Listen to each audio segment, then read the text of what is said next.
his natural respect and regard for one who has shown him the way.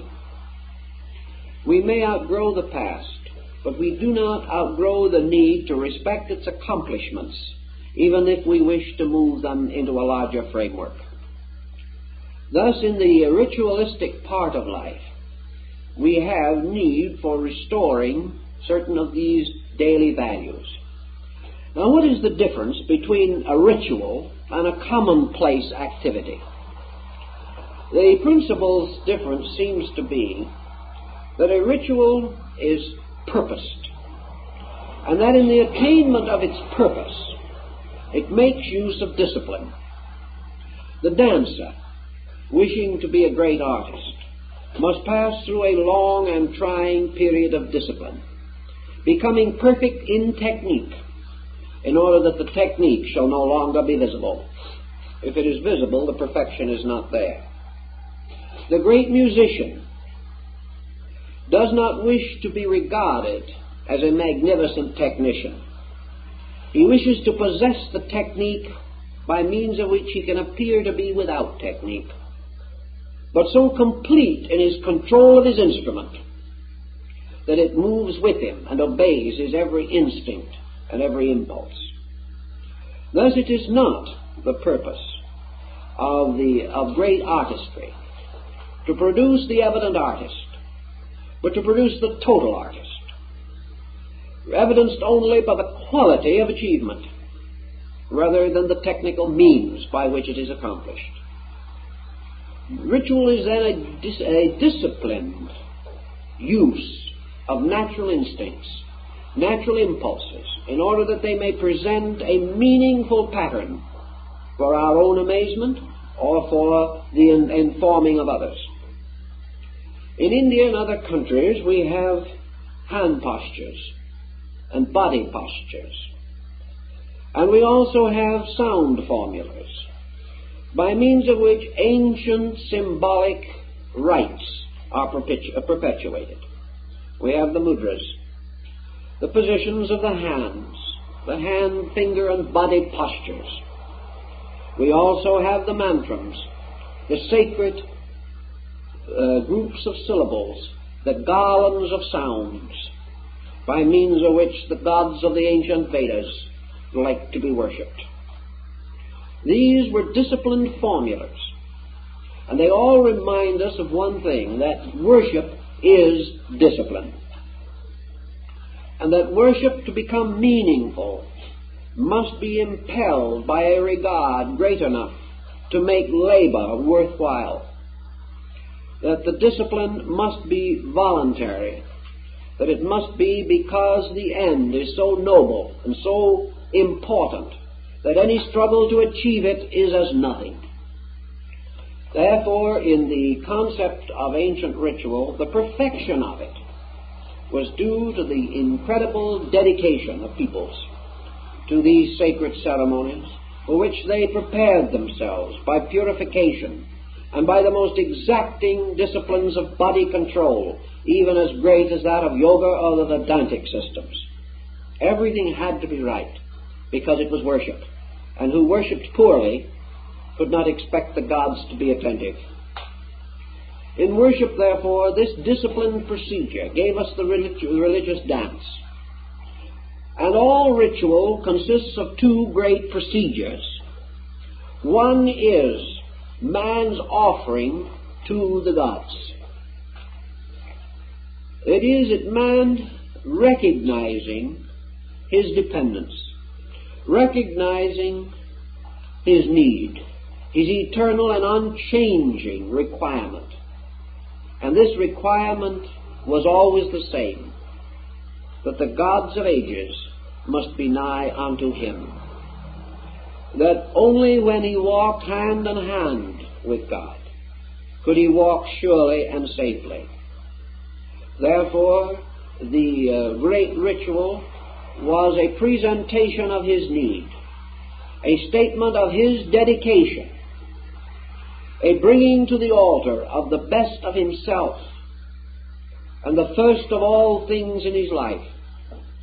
And the second expression of the ritual was the revelation of the law in living. The revelation of the sovereignty of good, man's tremendous exaltation in the simple realization that he lived in a divinely regulated world, that it was his right and his privilege to walk with the gods, that they were present, that he need ask nothing for himself except that he might understand. There was no need for him to demand anything or plead for anything. It was a simple childlike thought or concept underlying it. The great faith in the presence of the parent and the great rejoicing that is born out of the realization that that faith is true. These were the two great things. Man quietly reaching out his hand to the invisible deity that governed him.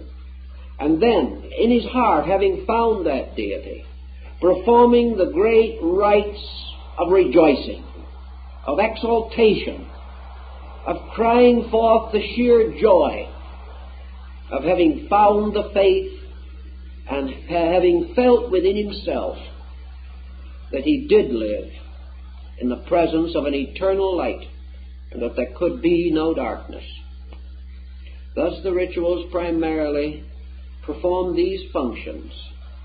They represented man reaffirming his allegiance to God and then reaffirming God's perfect working in the universe and in his own life.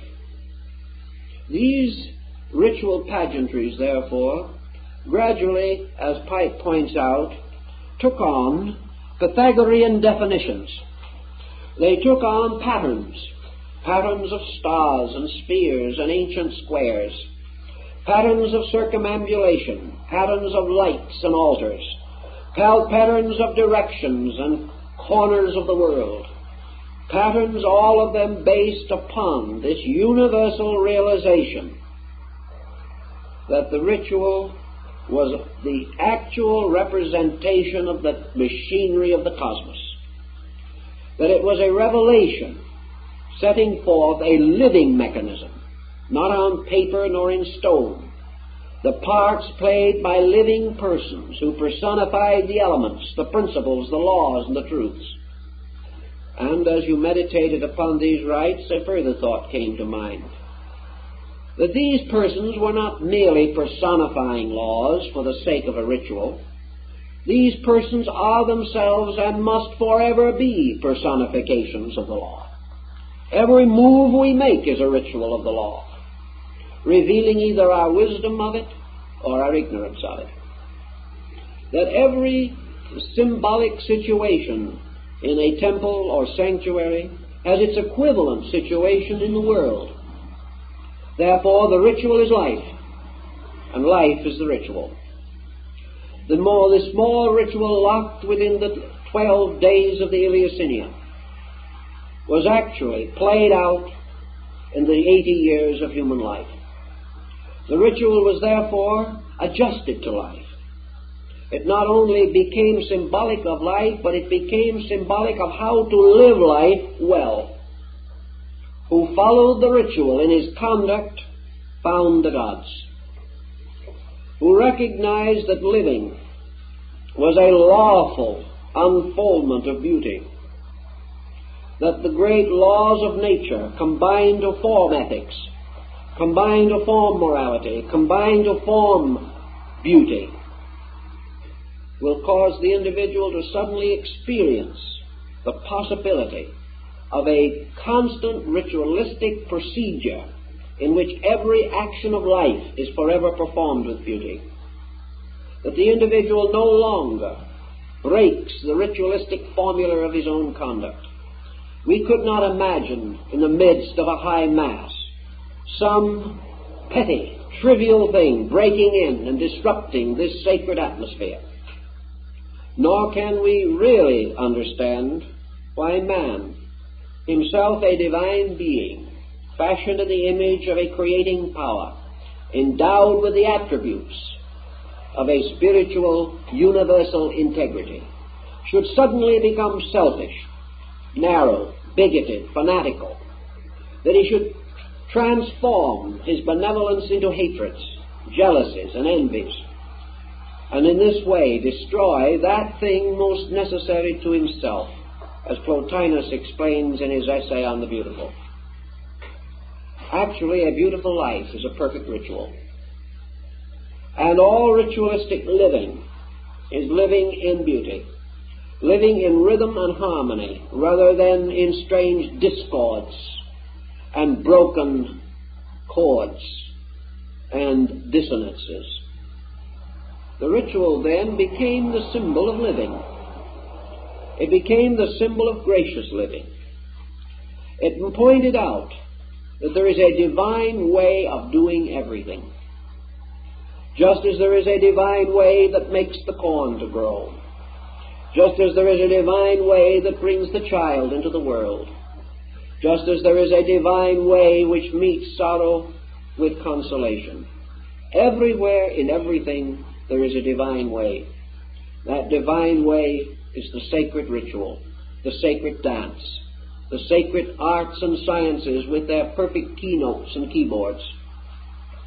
Thus, the divine way is the service of the beauty of inward motion.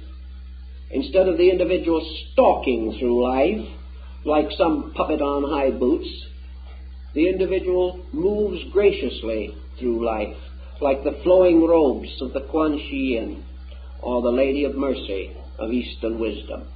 Here these beautiful figures, ever gracious, their bodies and their robes flowing in perfect rhythm and harmony, are symbolic of the simple way to live, the simple experience of continuing graciousness of conduct, all motion being a movement of beauty within man, beautiful because man moves from beauty, harsh if man moves from harshness. In this way, the ritual carries us into the great principle of initiation. All over the world, as Pike points out, the sanctuaries of the old rites have disappeared. In a few places they linger on, in perhaps some instances with vigor, often with only a dwindling continuance of their ancient way. But gradually out of all of this has come forth the concept of the new sanctuary, the new house of initiation, the new temple of the mysteries, vaster and more splendid than the ancient temples of Eleusis and Samothrace. This is indeed that tremendous temple whose spanning arches are the clasped hands of comrades. The world is now the sanctuary. The world is now the house of initiation. Its floor is the earth, and its ceiling is the sky. This great temple is where man, as observer and participant, observes from the cradle to the grave the tremendous passion play of human struggle.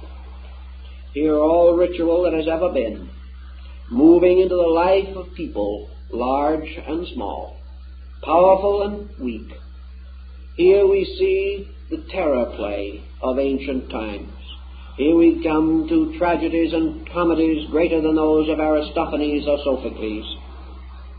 Here every day things are happening stranger than fiction or drama.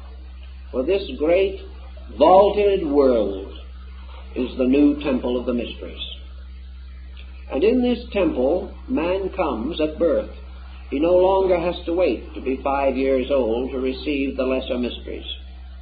He receives them as soon as his eyes open and he begins to see the world in which he exists. But he goes through them by degrees.